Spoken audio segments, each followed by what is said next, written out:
Et salut les amis, c'est Okayo. Et on se retrouve pour un nouvel épisode de notre aventure dans l'Académie des chasseurs de démons. Donc, dans le dernier épisode, nous avions réussi avec nos 3 coéquipières à libérer une tanière de démons qui était près d'un temple. Tout se passait bien jusqu'à ce qu'on soit pris en embuscade. Alors, une fois que cette embuscade est signalée par nos coéquipières, nous nous mettons en position, sauf que Sakuragi n'avait pas vu qu'il y avait une corniche. Et évidemment, elle en tombe. Sinon ça aurait pas été drôle. Donc elle en tombe et on se précipite à sa rescousse quand même. Sakuragi, on sait qu'elle donne le meilleur de soi-même, mais qu'elle reste quand même pas très forte. Et au final, plus de peur que de mal, qu'au final elle réussit à battre l'un des démons qui lui voulait du mal. Et on rentre tous ensemble et tout va bien, qui finit bien. Mais c'est au soir, alors que nos 3 coéquipières étaient partis en dégustation de crème glacée, qu'on rencontre Kazami sur le chemin pour aller dans notre bureau, et qu'elle nous parle un peu de son passé et de ce qu'elle a ressenti lorsqu'elle a vu Sakuragi tomber de cette fameuse corniche. Et du coup, on apprend qu'en fait, Kazami a perdu ses parents à cause des démons, et surtout beaucoup d'êtres qu'elle aimait beaucoup à cause des démons. Et que du coup, elle s'est jurée de ne jamais reperdre quelqu'un à qui elle tenait à cause des démons, justement. Mais du coup, elle a quand même eu un peu peur pour Sakuragi parce que maintenant, elle y tient beaucoup. Et de son côté, Shinonome reste Shinonome, mais il semblerait qu'elle commence à s'ouvrir à d'autres équipes et à découvrir ce que veut dire travailler en équipe. Mais bon, on va continuer à voir ce qui se passe. Donc c'est parti.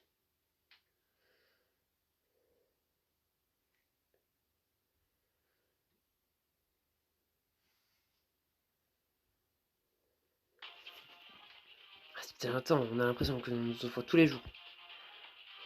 Sakuragi, sur ta gauche. Je l'ai vu. La quantité de démons dans les forêts semble augmenter. Quel est ce sentiment de malaise que je ressens? Il est dans ma ligne de mire. Mike, as vu ça? Sakuragi sautait sur place. D'une certaine manière, sa réaction enfantine, un tir parfait, aida à détourner l'attention de la sinistre réalité de la bataille. J'ai vu, c'était génial, Sakuragi. Félicitations. Sakuragi sourit et regarde autour d'elle pour trouver sa prochaine cible. Je vais m'occuper de celui qui est droit devant. Je m'occupe de celui qui vient à 2h. Nous me faisons un signe de tête et je me tourne légèrement pour engager le grand démon qui se dirige rapidement vers moi. C'est l'heure de mourir. Au moment où je dégaine mon katana, Sakuragi trébuche et tombe. Ah, pas encore. Le démon qui vient vers moi est proche, mais un démon encore plus grand s'approche également d'elle. Je serre les dents et charge ma pierre, sentant la puissance me traverser tandis que je me lance. J'arrive, Sakuragi. D'un seul coup, je réussis à tuer le démon qui sort de moi. Surpris un instant, je pivote et me précipite vers Sakuragi. Mike! Le démon est fort et rapide. Même avec ma pierre sous tension, il est difficile à vaincre. Je réussis à le blesser, mais il rend l'appareil en me tailladant la poitrine. Mike! Je sais que je suis blessé, mais je ne sens aucune douleur. Je me jette sur le démon et l'attaque une dernière fois, le coupant en deux. Sakuragi! Je me tourne pour la garder, mais je finis par m'écrouler au sol. Alors que les effets de la pierre s'estompent, je sens une douleur fulgurante sur ma poitrine et ma joue. Mike! Tu saignes beaucoup! Hein? C'est vraiment si grave que ça? T'as 3 ans de taille profonde dans le torse. Il a aussi touché ta joue, mais celle-là n'est pas aussi grave. Elle fronce ses sourcils d'un arc. Et ne t'inquiète pas pour moi, je suis toujours en vie. Mais que t'est-il arrivé? J'ai trébuché et mon pied s'est coincé. Mais Mike, tu étais si rapide. Oui, Sakuragi, toi de mon arrive. J'essaye de me lever, mais je peux à peine bouger. Reste là. Essaye de te rétablir, d'accord? Elle se lève et scrute le périmètre. C'est à mon tour d'être protégé. Elle court sur le côté et commence à éliminer les démons qui arrivent un par un. Elle est confiante aujourd'hui. Après le 4e démon abattu, j'entends 2 voix familières. Sakuragi, notre zone est dégagée.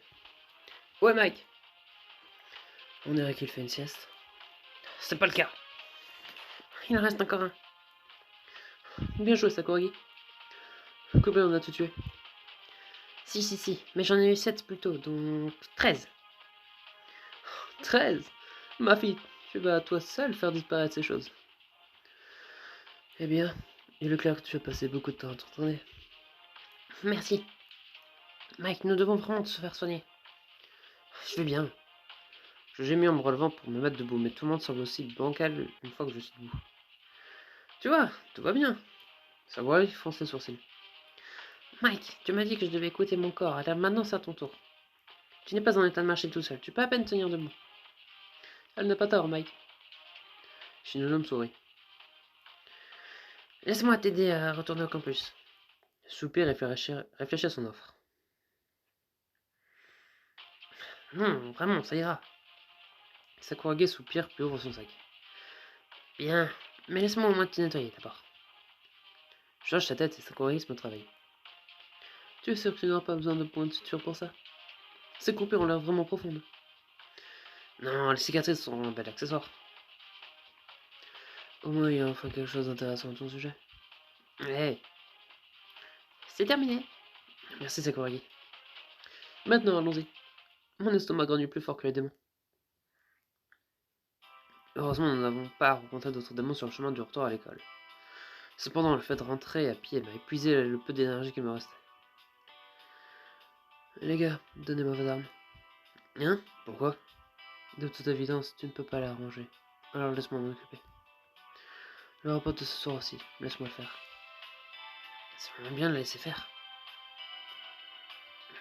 Waouh, Shinonome, c'est vraiment gentil. Gentil. Je ne fais pas ça pour être gentil. C'est mon travail en tant que commandant en seconde. Allez, Shinonome, c'est normal d'admettre que tu veux être gentil de temps en temps. C'est ce que font les gens normaux. Normaux. Quelle que soit ta raison, merci Shinonome. J'apprécie vraiment.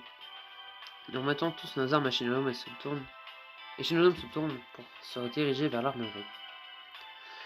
Allez, allons manger. Voilà. Kazami pose une boisson pour chacun de nous et s'assoit à côté de moi. Comment te sens-tu, Mike? Ça va aller, j'ai juste besoin d'un peu de nourriture dans mon ventre, et ensuite j'irai me coucher. Je suis bien contente que tu ailles bien. Oui, je suis aussi contente que vous alliez bien tous les deux, mais Sakurage. Oui?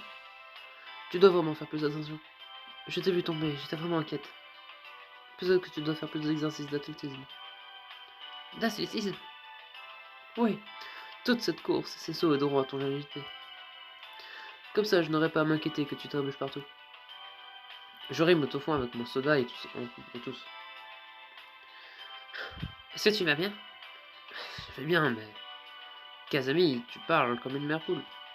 Les yeux de Kazami s'écarquillent et rougit en secouant la tête en signe de dénégation. C'est vrai, c'est carrément le cas. Sakuragi. Sakuragi sourit et tend la main pour décoiffer les cheveux de Kazami. Kazami peut être ma mère si elle le veut.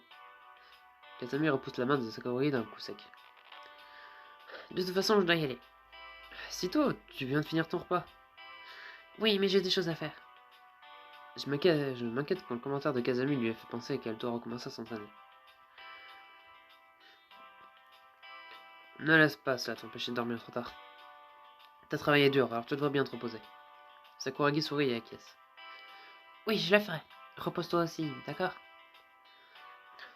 Toi aussi, Kazami. Maintenant, qui est la paix? Alors que Sakuragi part, Kazami soupire et se tourne vers moi pour me regarder. Hey Mike, as-tu déjà pensé à ce que tu veux faire après la fin de la guerre des démons? Après la fin de la guerre? Oui, comment imagines-tu que la vie sera? Je me penche en arrière sur ma chaise pour réfléchir un moment. Tu sais, ça m'est jamais vraiment traversé l'esprit. Ça a commencé avant ma naissance, alors je n'ai pas vraiment de vie à laquelle retourner, tu vois. Kazami hoche la tête. Oui, pareil. Je suppose que je veux quelque chose de simple. Une vie paisible avec le monde. Vivre comme si nous étions une famille. Tout le monde, alors Shinonome aussi. Kazami hoche la tête. Oui, même Shinonome. Nous pourrions peut-être tous avoir nos propres petites maisons et vivre dans notre propre petite communauté. Cela ressemble plus à une commune qu'à une famille. Kazami me donne un coup de coude en jouant et commence à manger le reste de sa nourriture. Tu sais, c'est agréable de te parler comme ça. Mais tu n'es pas fatigué? Tu vas aller te coucher?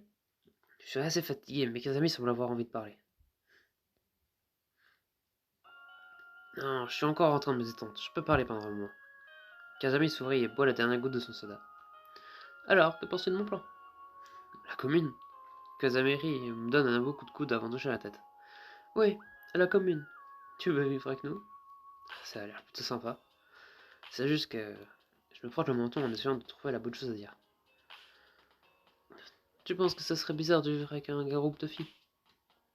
Non, ce n'est pas ça, mais c'est difficile d'imaginer la vie sans eux. Sans les démons?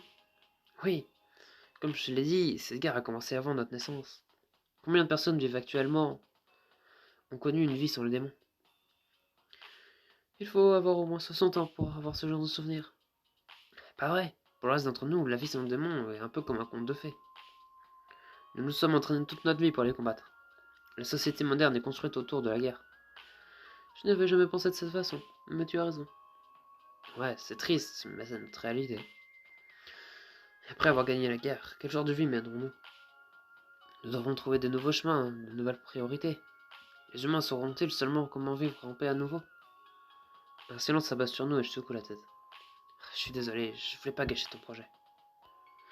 Non, vraiment, ce n'est pas un problème. Elle pose sa main sur mon bras et sourit doucement. Je pense que cela montre que tu penses vraiment aux gens et que tu te soucies d'eux. Tu le penses? Oui, je le pense. Tu n'es pas seulement un mec cool avec un katana. Tu as aussi un cerveau et un cœur. Je ris et secoue la tête en essayant de cacher mon embarras. Je pense que nous pouvons trouver un moyen de vivre à nouveau en paix. Mais cela prendra certainement du temps.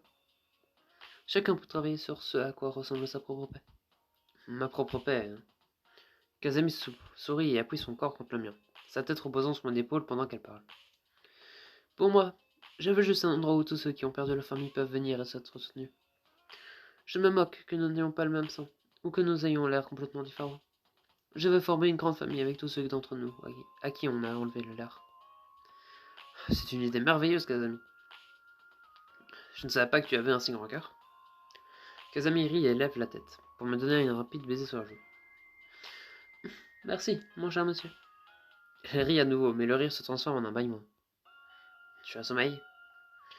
Oui, je suppose que je suis plus fatigué que je ne le pensais. Ton épaule fait entrer mon oreille et mon corps a décidé qu'il était temps de dormir. Je pense que je devrais aussi dormir. Nous nous levons et Kazami me fait un gros câlin avant de se retirer avec un sourire. Merci de m'avoir écouté. C'était sympa de se faire sortir ses rêves dans le monde. Merci d'avoir écouté mes divagations aussi. Refaisons ça un jour. Bonne nuit, Mike. Faites vos rêves.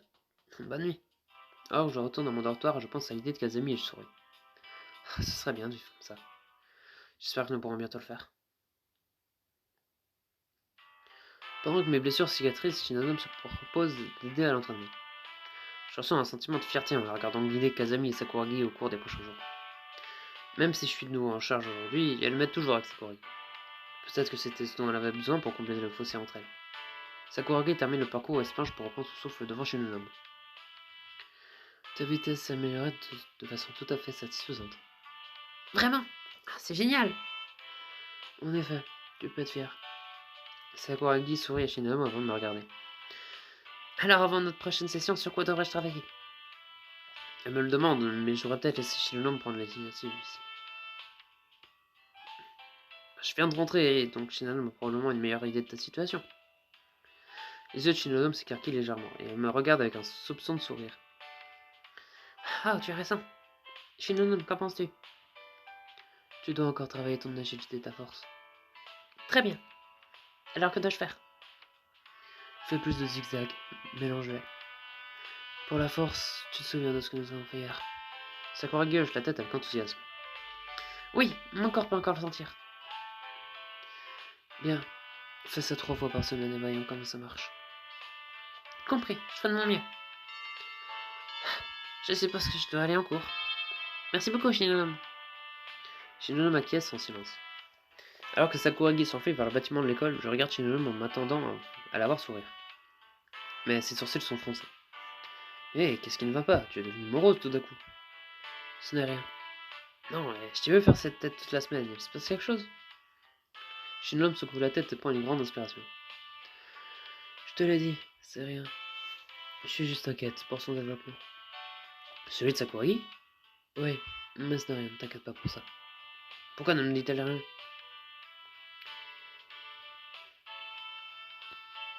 Si je pousse, ça va seulement se renfermer davantage. Je suis un homme, je te l'ai dit, ce n'est rien. Oui, je le sais, mais je veux aussi que tu saches que je suis toujours là pour toi. Je t'écouterai si t'as besoin de quelqu'un. Cause toujours. L'homme prend ses affaires et se dirige vers le bâtiment de l'école. Le dernier carillon de la journée d'école sonne, et je pousse un soupir de soulagement. Pas un entraînement sur le terrain aujourd'hui, alors peut-être que je peux vraiment me reposer pour une fois.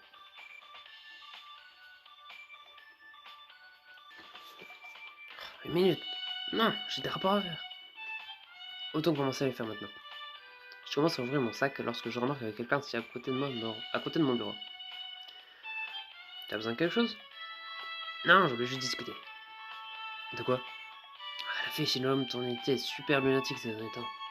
C'est là que lâche vraiment l'ambiance pour le cours. Où veux-tu en venir? Je me demandais juste pourquoi. Est-ce parce que Sakuragi est en train de le rattraper? Qu'est-ce que tu veux dire? Tu sais de quoi je parle. Shinonome a été enlevé et éduqué. Élevé et éduqué comme une enfant surdouée.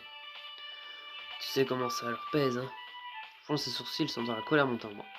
Non, je ne sais pas. Ce type d'enfant considère que leur valeur est liée au fait d'être les meilleurs. Et avec Sakuragi qui monte de niveau comme ça le fait probablement se sentir sans valeur. Si elle n'est pas la meilleure, à quoi sert-elle? Comment ose-t-il? Charles répond et prend une grande inspiration. Tu as fini? Il se moque et lève les yeux au ciel. J'essaye juste d'aider, mec. À plus tard. Avant qu'il ait quitté la pièce, je pense ce qu'il a dit. Shinonome est très fier de ses capacités. C'est peut-être pas trop tiré par les cheveux de penser qu'elles se sont menacées. Je dois lui parler. Le moins que je puisse faire est de comprendre ses sentiments. Je me lève et regarde par la fenêtre pour la voir s'exercer sur le terrain d'entraînement. C'est pour cela que tu t'entraînes si dur. Je te promets, Shinonome, tu t'aideras à réaliser que tu vaux plus que tes compétences. Ouais, bah dis donc, on se surmène vraiment, hein. On fait des promesses à tout le monde. On a promis à Sakuragi qu'on va l'aider à devenir super fort. Maintenant, on promet à Shinonome qu'on doit l'aider à savoir qu'elle vaut plus que ses compétences. Et après, on va promettre quoi à Kazami? Qu'on sera tous une grande famille pour la vie? Bon sang. On se prend trop la tête, hein. Bon, après, ça se comprend. Les gens qui sont forts dans quelque chose ne veulent pas forcément qu'on les dépasse. Parce que c'est vrai que sinon, tu te dis, à quoi bon continuer s'il y a meilleur que moi? Mais bref, tout le monde a ses problèmes. Shinonome, c'est son problème. Et nous allons l'aider à régler ça. En espérant que cela n'attire pas trop de problèmes. Parce qu'évidemment, si ça commence à partir en dispute et que on retourne dans la situation du début où Shinonome décide de complètement ghoster Kazami et Sakuragi, et ben on sera pas sorti de l'auberge. Mais bon, ça on verra ça dans le prochain épisode. D'ici là, j'espère que celui-là vous aura plu. Si jamais c'est le cas, n'hésitez pas à vous abonner et à lâcher un like si t'es au caillou. Allez, salut!